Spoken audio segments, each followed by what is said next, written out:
The most powerful people in history weren't those who controlled everything, but those who remained unshakable when they controlled nothing. Throughout history, from Emperor Marcus Aurelius leading Rome during a devastating plague to Nelson Mandela emerging from 27 years of imprisonment with compassion rather than vengeance, Stoic principles have created extraordinary resilience in ordinary people. Today, you'll discover how Stoicism can transform you from reactive to unstoppable, not by controlling the world around you, but by mastering the one thing truly within your power, yourself. Stoicism began in ancient Athens around 300 BCE, when a merchant named Zeno lost everything in a shipwreck. Rather than being destroyed by this catastrophe, he found himself drawn to philosophy, eventually teaching under a painted colonnade called the Stoa Poikile, giving Stoicism its name. But here's what most people miss. Stoicism isn't about suppressing emotions or enduring hardship with a stiff upper lip. That's the modern misunderstanding of being Stoic with the lower cases. True Stoicism is a sophisticated system for developing inner strength and clear judgment regardless of external circumstances. It's a practical philosophy designed to be lived, not just contemplated. The ancient Stoics faced plagues, exile, and political chaos, yet found a path to inner peace that works equally well in our world of digital overload, economic uncertainty, and constant change. Their wisdom has guided everyone from prisoners of war to modern CEOs, elite athletes, and ordinary people facing extraordinary challenges. We're facing a crisis of resilience. Recent studies show anxiety disorders have increased by over 25% worldwide since 2020. Meanwhile, psychologists report declining emotional resilience across all age groups. Why? Because we've been conditioned by a culture that promises happiness through external achievements and possessions. Social media bombards us with carefully curated lives that seem perfect, making our own struggles feel like personal failures. We're taught that success means controlling outcomes, getting the promotion, winning the argument, accumulating more followers, or looking a certain way. But this mindset sets us up for constant disappointment because the uncomfortable truth is that most of life remains stubbornly beyond our control. The weather changes our plans, people let us down, markets crash, relationships end, health fails, and when we've staked our well-being on controlling these uncontrollables, we become fragile rather than resilient. We've been conditioned to believe happiness comes from controlling outcomes, when true power comes from mastering our responses. The cornerstone of Stoic philosophy is what Epictetus, a former slave who became one of Stoicism's greatest teachers, called the dichotomy of control. Some things are within our power, while others are not. Within our power are opinion, motivation, desire, aversion, and, in a word, whatever is of our own doing. Not within our power are our body, our property, reputation, office, and, in a word, whatever is not of our own doing. Let's break this down with modern examples. You cannot control whether your boss recognizes your work, but you can control the quality of that work. You cannot control whether someone cuts you off in traffic, but you can control your reaction to it. You cannot control whether your partner is having a bad day, but you can control how you respond to their mood. You cannot control the economy, but you can control your spending habits and skill development. Most of us waste enormous energy trying to control the uncontrollable, then wonder why we feel exhausted and powerless. Take a moment right now to think about a current challenge in your life. Draw an imaginary circle and place everything about that situation that you can directly control inside the circle. Place everything you cannot control outside. Now, how much of your mental energy goes to things outside that circle? That's wasted power that could be redirected toward effective action within your circle of control. The Stoics developed a powerful technique called premeditatio malorum, the premeditation of evils.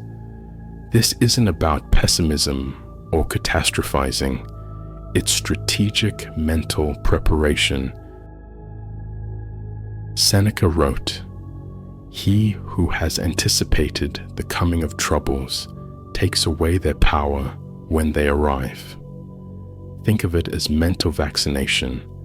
Exposing yourself to a small dose of adversity through visualization strengthens your ability to handle the real thing. Modern psychology confirms this works. Studies show that mental rehearsal of challenges activates many of the same neural pathways as actually experiencing those challenges, building psychological immunity. Here's how to practice. 1. Identify an upcoming challenge. 2. Vividly imagine what could go wrong. 3. Feel the emotions that would arise. 4. Mentally rehearse responding with wisdom and composure. 5. Remind yourself that you can handle whatever comes. Elite performers use this technique constantly. Before major speeches, presentations, or competitions, they visualize potential obstacles and their calm, effective responses. I personally use this technique before launching my business. I imagine losing clients, facing criticism, and even complete failure. By mentally preparing for these possibilities, I removed their power to paralyze me. When real challenges arose, they felt familiar, even expected, and I could respond with clarity rather than panic. Stoics didn't just prepare mentally for hardship, they deliberately practiced it through voluntary discomfort. Seneca, despite being one of Rome's wealthiest men, regularly practiced poverty by dressing in simple clothes, eating plain food, and sleeping on a hard mat. This wasn't self-punishment, but training, building his resilience muscles so that if fortune ever turned against him, which eventually it did, he would be prepared. Modern psychology calls this hormesis, the beneficial effects of exposure to low doses of something that would be harmful at higher doses. Just as lifting heavy weights causes micro tears in muscle fibers that heal stronger, controlled exposure to discomfort strengthens our psychological resilience. Here are practical training exercises you can implement today. Take cold showers. Fast for 24 hours. Sleep without a pillow. Walk instead of drive. Practice difficult conversations. Purposely choose the longer line. When I first started taking cold showers, I could barely last 15 seconds. The discomfort felt overwhelming, but each day I stayed a little longer, and something remarkable happened. Not only did my tolerance for cold increase, but my general ability to stay calm in uncomfortable situations improved. During a recent crisis at work, when our systems crashed before a major deadline, I noticed my team panicking while I remained clear-headed. The daily practice of embracing discomfort had trained my nervous system to maintain composure under pressure. Marcus Aurelius, the philosopher-emperor, regularly practiced what Stoics call the view from above, mentally zooming out to see his problems from a cosmic perspective.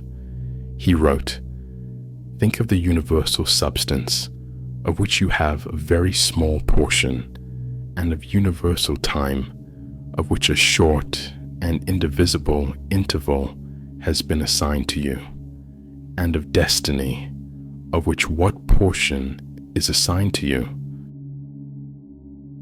This isn't about making yourself feel insignificant, but about gaining perspective. Most of what we stress about appears monumental up close, but trivial when viewed from a distance. Try this visualization exercise. Close your eyes and imagine floating above yourself. See yourself and your current problems from 10 feet above. Continue rising, seeing your city, country, the earth. From this cosmic perspective, notice how your concerns shift. This practice connects deeply with mindfulness meditation, but adds a specific perspective shift. It's not about escaping reality, but seeing it more completely.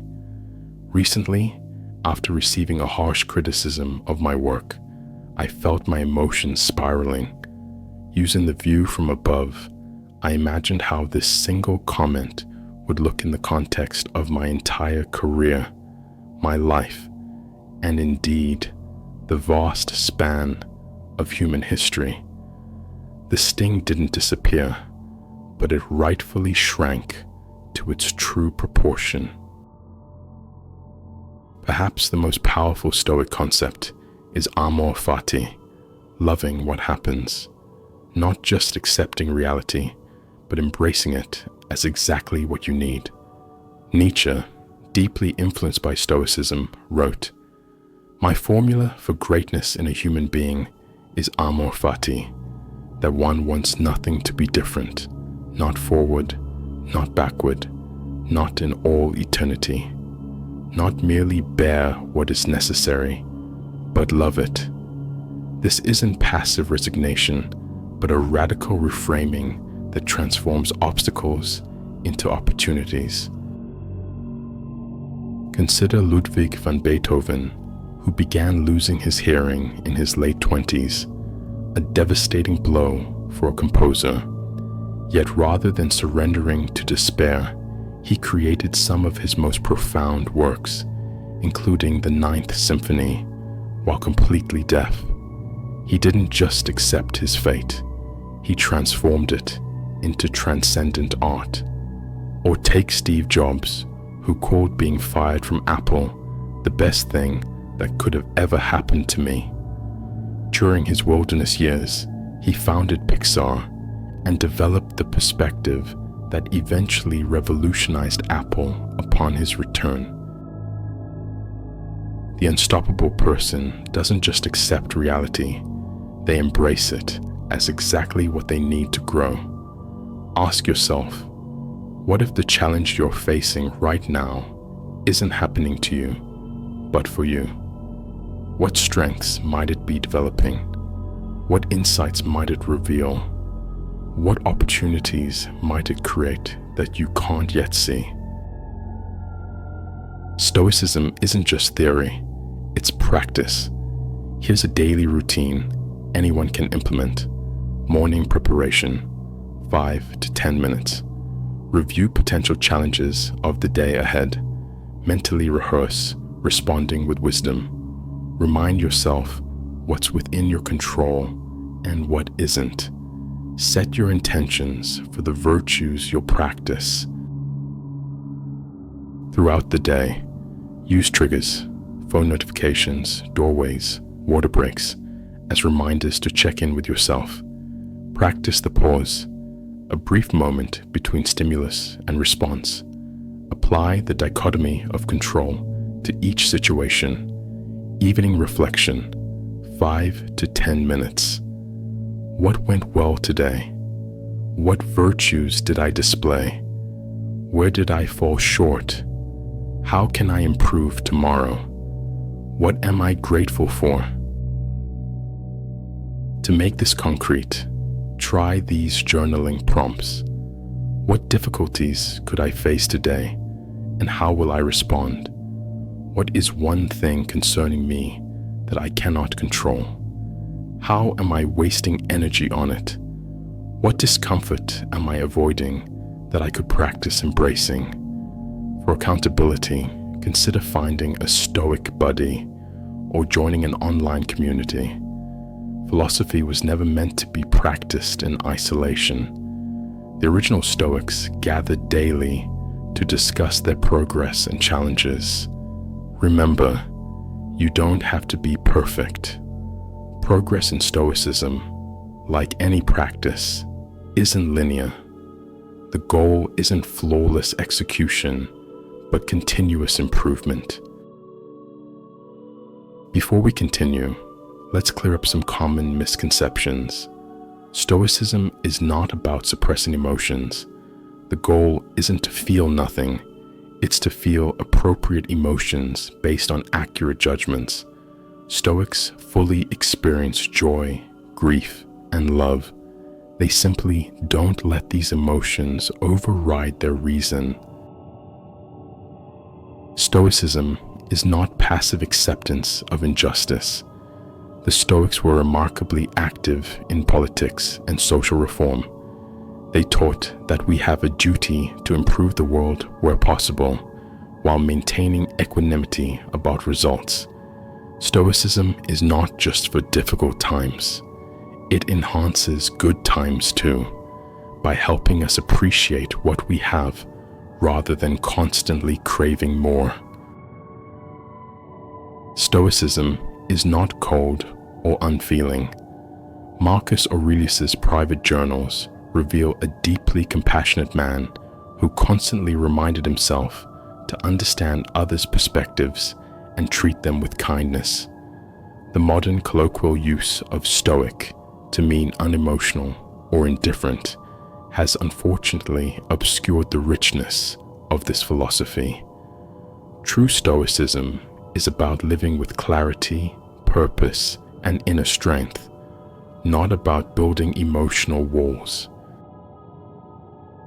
Stoicism is built around 4 cardinal virtues that together create a framework for character development.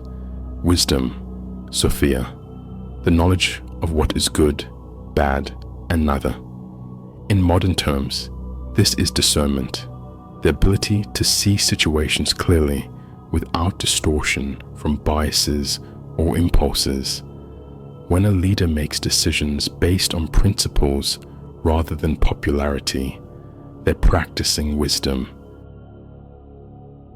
Courage, Andrea, not just physical bravery, but moral courage, speaking truth when it's easier to remain silent, following principles when it's convenient to compromise. We see this virtue when whistleblowers risk careers to expose wrongdoing, or when someone defends an unpopular but correct position. Temperance, Sophrosyne, moderation, and self-discipline, the ability to control appetites and impulses. In our world of constant consumption and distraction, temperance might mean setting digital boundaries, practicing mindful spending, or simply knowing when enough is enough. Justice, dikaiosune, treating others with fairness and kindness. The Stoics believed we have duties to our fellow humans because we're all part of the same human community. Justice appears in daily acts of integrity, honesty, and consideration. These virtues aren't separate categories, but an integrated system. Without wisdom, courage becomes recklessness. Without justice, temperance becomes mere self-interest. In practice, they might look like a manager giving honest but constructive feedback, wisdom and justice, setting boundaries with toxic people, courage and temperance, making time for important relationships despite busy schedules, justice and wisdom, pursuing meaningful work rather than just financial gain, all four virtues. We began by observing that the most powerful people aren't those who control everything, but those who remain unshakable regardless of external circumstances. Now we understand why. True power comes from focusing our energy exclusively on what we can control, mentally preparing for challenges before they arrive, building resilience through voluntary discomfort, gaining perspective through the view from above, embracing reality through Amor Fati, developing character through the four virtues. Being unstoppable isn't about never falling, it's about always rising. It's not about avoiding storms, but learning to sail in rough waters. Remember Zeno, the merchant who lost everything in that shipwreck. That catastrophe ultimately led him to found a philosophy that has guided and strengthened millions of people across 23 centuries. Your obstacles, likewise, contain hidden gifts, if you have the wisdom to unwrap them. Which of these Stoic principles resonated most with you? Share in the comments which one you plan to implement first and how you think it might transform your approach to challenges. If you found value in today's video, consider subscribing for more practical philosophy and personal development content.